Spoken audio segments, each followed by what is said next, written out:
Tres sucesos súper controversiales del siglo XX que son difíciles de creer. Por un lado tenemos una autokill colectiva de 39 personas por una secta que creía que así iban a evolucionar. Por otro lado, un escape y un cruce de frontera en un globo construido desde un hogar cualquiera. Y por último, una mujer que se le privó varias décadas de su libertad por un pequeño error. Bueno, imaginen lo siguiente, a mediados de los años 70 se creó un grupo fundado por Marshall Applewhite y Bonnie Needles en Estados Unidos. Este grupo se basaba en una mezcla de el cristianismo, ciencia ficción, reencarnación y teorías sobre extraterrestres. Empezaba a atraer fieles con una mezcla de cada uno de estos aspectos y tenían creencias que identificaban a cada uno de sus miembros. ¿Creencias como cuáles? Bueno, para empezar, ellos decían que el cuerpo humano no es realmente lo que somos, realmente solo es un contenedor de almas para ascender a un plano superior. Bueno, aquí está la idea del cristianismo, por ejemplo, de ascender al cielo o algo similar, ¿vale? Segundo, aquí mezclan los extraterrestres. Creían que los extraterrestres eran seres superiores considerados como deidades, que eran los encargados de observarlos y recogerlos cuando estas almas estuvieran listas. Por último, una creencia bastante fuerte de ellos era que rechazaban rotundamente el sexo y la familia. También cualquier apego emocional, cualquier amistad cercana, cualquier cosa así por el estilo era rechazada. Por ejemplo, era a tal punto extremista que algunos miembros se castraban por cuenta de ellos mismos. Iban a hacerlo no porque la secta lo exigiera, sino porque ellos tomaban la iniciativa de decir: yo esta vuelta no la voy a usar. Entonces iban y ya saben. Ahora el clímax. ¿Cuál fue la autokill colectiva que los hizo destacar como un punto grave, diría yo, mentalmente en la historia? Bueno, en marzo del 97 pensaron que el cometa Hale-Bopp era seguido por una nave espacial. En esta nave iban estas deidades, estos seres superiores, tratando de recolectar las personas que fueran devotas y obviamente liberaran su alma de su contenedor, si ya saben a qué me refiero. Pensaron que al hacer esto, cuando este cometa pasara, significaría que el alma trascendería y iría directo a la nave con ellos, y de esta manera podrían continuar evolucionando. De este acto tomaron parte 39 miembros, de los cuales iban 21 mujeres y 18 hombres. Y respecto a la edad, varía bastante, porque habían personas desde 26 años hasta 72 años de edad. O sea, había de todo, habían jóvenes y habían personas ya mayores que hacían parte, que todos creían con ferocidad este hecho. Entonces aquel día se vistieron todos con la misma ropa, de negro, zapatos Nike y un brazalete. Y el brazalete decía Heaven's Gate, a White Team. La manera de cometer esta autokill fue la siguiente. Todos tomaron un turno y por turnos fueron avanzando, tomando fenobarbital y alcohol, y cubriéndose con una manta morada. Pero ¿saben qué es lo más perturbador de esto? No solo la estabilidad mental de estas personas, sino que este acto fueron grabados por ellos, grabados en un video de despedida, porque iban a evolucionar con estos seres superiores, estos alienígenas superiores. Bueno, y es que este tema solo deja cosas inquietantes, ¿no? Le hace pensar cómo estará la estabilidad mental de cada uno de nosotros, qué tanto puede llegar a cometer, qué tanto está dispuesto a seguir a otra persona por hacernos creer que lo que dice es cierto o no. En fin, un acto bastante descabellado que ocurrió a final del siglo XX. Vamos con el segundo.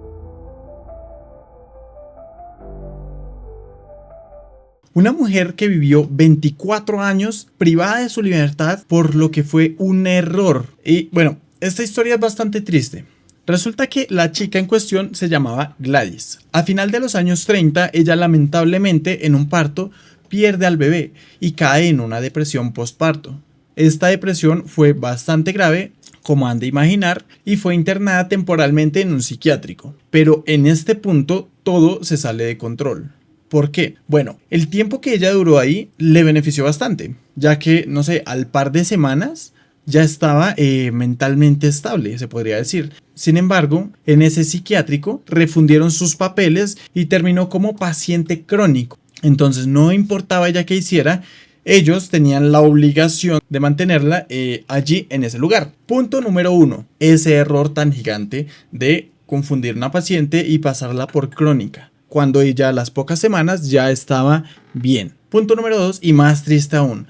Pese a que esta chica había perdido a su bebé y por esto ya terminaba instalada allí en este psiquiátrico, no fue ningún miembro de su familia a visitarla. No fue el papá del hijo, no fue absolutamente nadie. De hecho, esta puede ser la razón principal por la que duró tanto tiempo en este lugar. En conclusión, es que nadie fue a recogerla, nadie fue a pelear por ella, nadie fue a preguntarla, nadie fue a visitarla. Simplemente ella quedó abandonada con un historial que no era de ella, que la catalogaba como una paciente crónica. Así que no importaba si ella quería salir hoy, mañana, si hoy era más cuerda o si simplemente decía que esto era un error, que ella está bien establemente, porque sus papeles dicen lo contrario. ¿Y saben qué? Ella tampoco tenía gran posibilidad para pelear, para discutir, para protestar. ¿Por qué?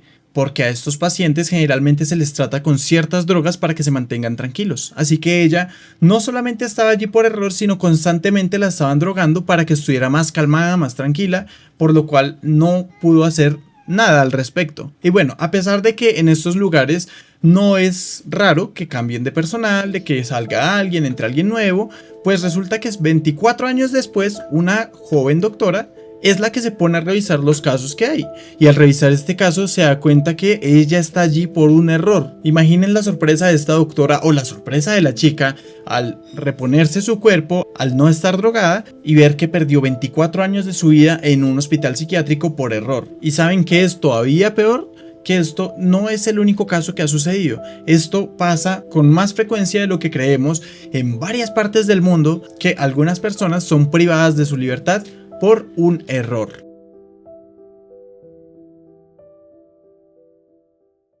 Bueno, y ahora vamos con el último.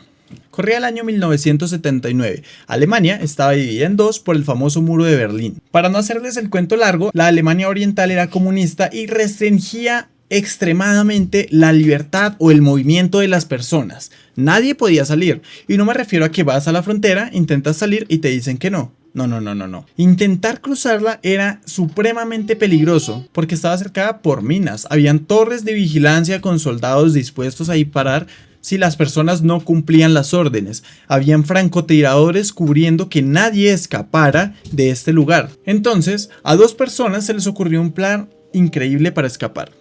Peter, un electricista, y Gunther, un obrero, decidieron crear un globo aerostático en su hogar para lograr escapar de este lugar. Y la manera en la que lo hicieron fue bastante asombrosa, porque como entenderán, no les van a vender un globo aerostático, ni lo van a dar por partes, ni nada por el estilo. Tuvieron que comprar tela de la más barata que había, porque obviamente las condiciones no es que dieran mucho, y empezar a coser, a construir lo que vendría siendo el globo. Y no solo eso, no solo es diseñar esa parte, tuvieron que aprender algo de física para diseñar los quemadores y en sí para que el globo fuera a funcionar. Y por último, todo esto recuerden que lo tenían que hacer en secreto. Si alguien se enteraba, ponía la vida de ellos en peligro. Y bueno, no fue que se lo propusieron, y a pesar de su esfuerzo haciendo el globo, y a pesar de su esfuerzo estudiando física, y a pesar de su esfuerzo para crear el quemador, haya salido al pie de la letra, porque tuvieron que hacerlo 3 veces. La primera vez el globo se empezó a desinflar en el aire. La segunda vez fue aún peor porque el globo se incendió. Y ustedes entenderán que, bueno, la primera ocasión solo es quizás coser las costuras otra vez, quizás otra capa de tela, quizás cosas así se pueda solucionar el problema, pero en la segunda se les quemó. ¿Y eso qué significaba? Volver a comprar telas, volver a armar, volver a casi empezar desde cero. Y la cosa no acaba ahí. En este segundo intento la policía estuvo a esto de descubrirlos, así que ellos sabían que no habían más oportunidades. Si no los habían descubrido en esta, en la siguiente sí los iban a descubrir. Así que dijeron, es ahora o nunca. Perfeccionaron los detalles lo mejor posible y el 15 de septiembre despegaron con 8 personas. No fueron solo ellos, fueron 2 familias completas las que lograron escapar de este lugar. El vuelo duró 28 minutos, alcanzaron 2500 metros de altura y cuando descendieron aterrizaron en un campo abierto. No sabían si lo habían logrado o no, no sabían dónde estaban, qué tal solo se hayan desplazado hacia el lugar incorrecto y hubieran caído en el mismo lugar. Pero poco después se acerca un policía, ellos temerosos sin saber si estaban ya en las últimas, pero para su sorpresa el policía los felicita y les dice que lograron hacerlo, lograron escapar de ese lugar, ya que eran bastante las personas que querían escapar y no lograban hacerlo. Así que el policía al ver esto, incluso, vuelvo y digo, los felicitó por haber salido de aquel lugar. Así que bueno, hasta aquí el video de hoy. Espero les haya gustado estas 3 historias. De ser así, agradezco si pueden dejar su me gusta, comentar o suscribirse o bueno, ya saben. De esta manera a uno lo motivan para seguir haciendo este tipo de contenido de manera más frecuente o con mayor calidad o bueno, en fin. Sin más que decir, nos vemos en una próxima ocasión y sobre todo gracias por llegar hasta esta parte del video. Chao.